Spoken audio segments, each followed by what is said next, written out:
Well, good morning, everybody. I hope everybody is having a good day so far. It is coffee time for me, so come on in and have a cup of coffee with me. Today, I think I'm going to do the Victor Allen Papua New Guinea. Let's see.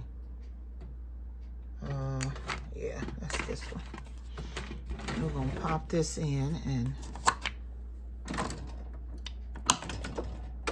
make us a cup of coffee. I'm going to do 8 ounces. That's good because this coffee is some strong coffee, so I don't want to make it any stronger by using 6 ounces of water. But anyway, I wanted to share something with you guys today, especially because of the times that we live in. Some people are having difficulty financially, and so I really want to talk to today the retirees that may be having a struggle with finances. Okay? I know a whole lot about that. And so I'm going to kind of share my story with you guys this morning as we share this cup of coffee together. So as you're sipping on your coffee today, listen to my story. All right.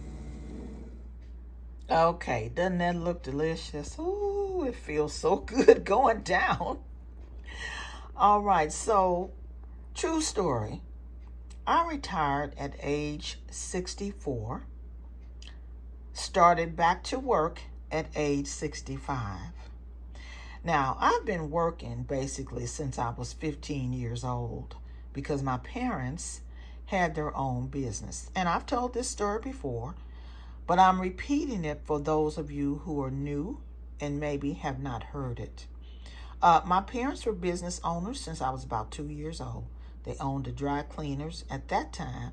So we kids grew up knowing how to press clothing with precision. They also owned a small grocery store when we were really young, and then ended up with a florist business as I reached adulthood.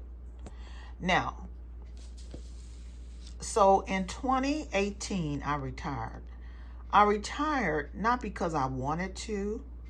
My plan was to work past 66 because then you can, if you don't know, work and get your Social Security and make as much money as you want to if you are full retirement age, okay? If not, they'll deduct from your Social Security based on their earnings chart. So you want to look into this. Go to the Social Security Administration website and get all the information you can.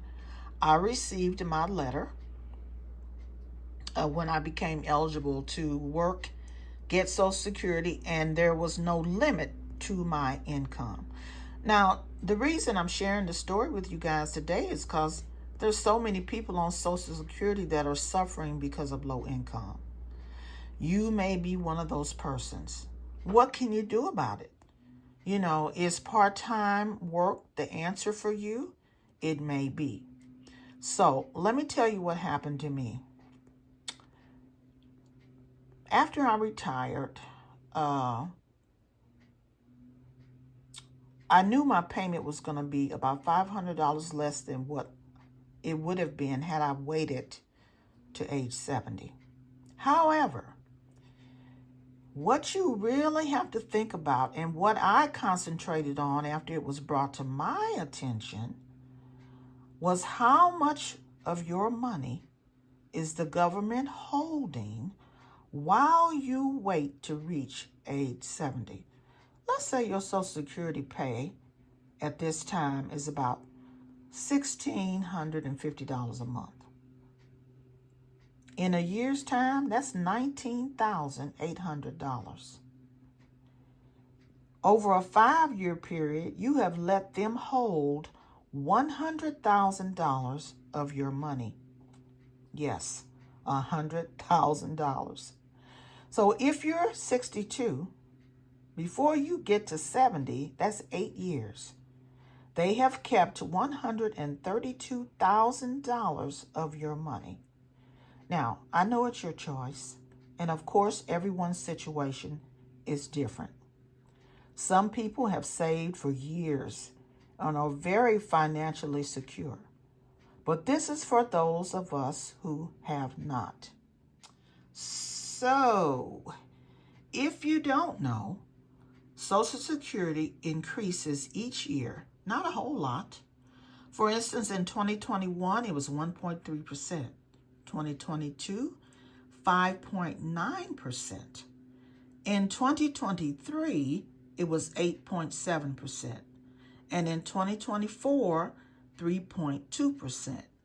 This year, in 2025, it was 2.5%. So my Social Security has increased every year since I retired at age 64. So I want you to think seriously about it. My other thought was, what if I don't even live to be 70 years old? The money that I would let the government hold, I could be enjoying it.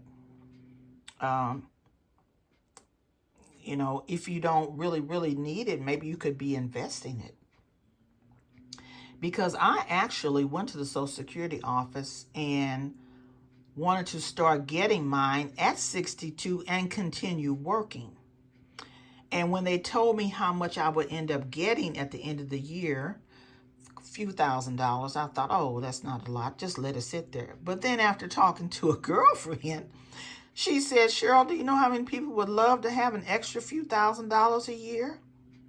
And then I thought, oh my goodness, I could invest that in something, or just save it, put it aside.